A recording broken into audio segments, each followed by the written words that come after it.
2014 में जब देश के प्रधानमंत्री बिहार के चंपारण डिस्ट्रिक्ट में आए थे तो उन्होंने कहा था कि चंपारण में जो चीनी मिल है उसकी चीनी से हम चाय पी के ही जाएंगे जब अगली बार आएंगे।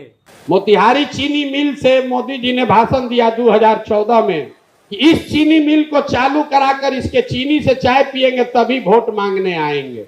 इसके बाद लगभग वो बहुत बार आ चुके हैं और फिर मोतिहारी आने वाले हैं 2-3 दिन में, लेकिन अभी तक चीनी मिल शुरू तो दूर उसका रिपेयर भी चालू नहीं हुआ है और इतना आशा है कि कभी होगा भी नहीं। जी हाँ, तो इस वीडियो में हम बात करने वाले हैं कि जो सरकार थी 20 साल से बीजेपी, उसने क्या क्या किया है और अब बिहार के जनता को क्या क्या चाहिए। इस दोनों टॉपिक पे हम बात करेंगे क्योंकि इलेक्शन आने वाला है और बिहार के जनता को ये मालूम होना चाहिए कि उसके सरकार ने उनके लिए क्या किया है और क्या बिहार के जनता को चाहिए ताकि बिहार का डेवलपमेंट अच्छे से अच्छे हो सके। जी हाँ, तो कुछ समय पहले लालू यादव ने भाषण दिया था तो भाषण में कुछ ये कहा था, लालू को स्मार्ट सिटी नहीं चाहिए, स्मार्ट गांव चाहिए, स्मार्ट गांव। कुल मिला के बिहार में भी 3 पार्टियां हैं, बीजेपी, आरजेडी और जन सुराज। जी हाँ, तो अभी लगभग 20 साल से बीजेपी का शासन चल रहा है और 20 साल से बीजेपी राज कर रहे हैं, जिसमें नीतीश कुमार बिहार के मुख्यमंत्री हैं। जी हाँ, तो हम बात करें डेवलपमेंट की तो डेवलपमेंट अगर आप देखेंगे तो बहुत कम हुआ है। डेवलपमेंट में जैसे कि आप देखिए कि रेलवे स्टेशन बन रहा है तो बिहार को मात्र 894 करोड़ का बजट मिला है 33 रेलवे स्टेशन बनाने के लिए। अगर हम वहीं विवाह भवन की बात करें तो वहां पे इन लोगों ने 4000 करोड़ का बजट दिया है विवाह भवन बनाने के लिए। क्यों? क्योंकि वहां पे गरीब बच्चों की शादी होगी। आप जरा खुद सोचिए, जहाँ पे 4000 करोड़ लगा के हम कोई विवाह भवन बना रहे हैं वहां पे क्या किसी गरीब की शादी हो सकती है? नहीं। अगर वहीं हम 4000 करोड़ अपने रेलवे को देते, अपने मेट्रो को देते, तो कहीं ना कहीं देश अपना स्टेट, अपना बिहार यहाँ से एक स्टेप ऊपर बढ़ता और ज्यादा विकसित होता।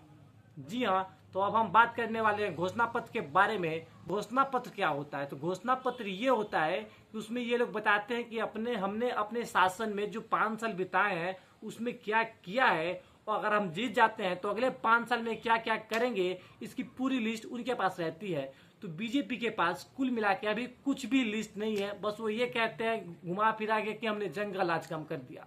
जी हाँ, हम पूछना चाहते हैं कि भाई साहब आप किस जंगल राज की बात कर रहे हो? क्या उसी जंगल राज की कि पटना के बड़े बिजनेसमैन को उनके घर के सामने गोली मार दिया गया? पुलिस को खबर करने के 2.5 घंटा बाद तक वहां पे कोई पुलिसकर्मी नहीं आया। अब इसी जंगल राज की बात कर रहे हो? 1.5 घंटा से किसी पटना में लोकल पुलिस को गांधी मैदान के सामने हत्या हो जाती है और 1.5 घंटा की पटना पुलिस क्या करती रहती है, हमको ये नहीं समझ में आता। हाँ, सारे गश्ती दल वालों का काम है रात को स्कूटर रोको, डिग्गी दिखाओ, लाइसेंस दिखाओ, 6 बजे चेकिंग दिखाओ। मोबाइल पूरा फोटो खींचेगा, लाइए 5,000 रुपया।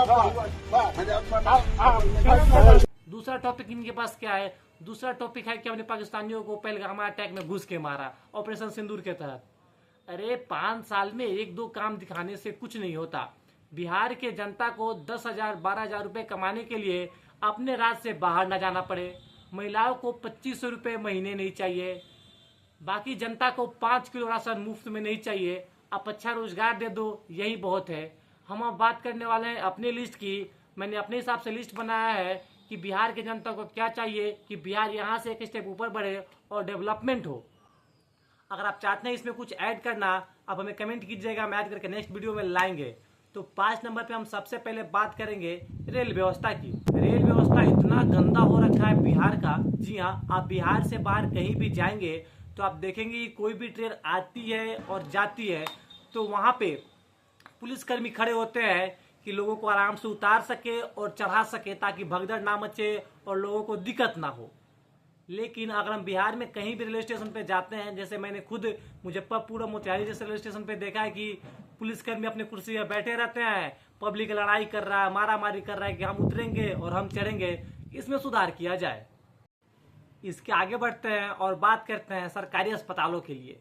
जी हाँ, सरकारी अस्पतालों की हालत ऐसी हो रखी है कि अगर आप जाइए और बाहर जाके इंतजार करेंगे, आप उस समय तक इंतजार करेंगे, तब तक आपका पेशेंट मर नहीं जाता, तब तक आपकी सुनवाई नहीं होगी, ना अंदर से आपको कोई बेड मिलेगा। इतना गंदा व्यवस्था हो रखा है। और सबसे पहले जो सरकारी डॉक्टर्स हैं उन पे रोक लगाई जाए कि वो प्राइवेट क्लिनिकों में काम नहीं करेंगे, अपना पर्सनल क्लिनिक नहीं खोलेंगे, उनका जो भी काम है सिर्फ सरकारी हॉस्पिटल में ही करेंगे। उसके आगे हम बढ़ते हैं और बात करते हैं रोजगार की। जी हाँ, लगभग 20 साल से बीजेपी शासन में है। अगर वो चाहे तो 2, 4, 10, 15, 20 फैक्ट्रियां तो आराम से लगवा सकती थी, ताकि जो 10,000, 12,000 कमाने के लिए एक राज्य से दूसरे राज्य जा रहे हैं, वहां पे पिटा रहे हैं, बिहारी कहला रहे हैं और बहुत कुछ है, ये सब ना होता, इनसे बचती। लेकिन बिहार सरकार ने ऐसा कुछ नहीं किया, एक फैक्ट्री तक नहीं बनाया कि कम से कम 1000 लोगों को भी रोजगार मिले। अगर बिहार सरकार चाहे टूरिज्म कर सकती है। अपने बिहार में बहुत ऐसे तीर्थ स्थल है जहाँ पे अगर हम टूरिज्म करें तो बिहार अपना एक स्टेप से ऊपर बढ़ेगा और डेवलपमेंट इसका बिल्कुल ही होगा। क्योंकि जैसे अभी मैंने कुछ दिन पहले देखा था कि अभी भी सबसे पीछे चल रहा है अपना बिहार। क्यों डेवलपमेंट नहीं हो पा रहा है। अगर हम टूरिज्म करें तो ये इसका एक हिस्सा बन सकता है बिहार के डेवलपमेंट के लिए।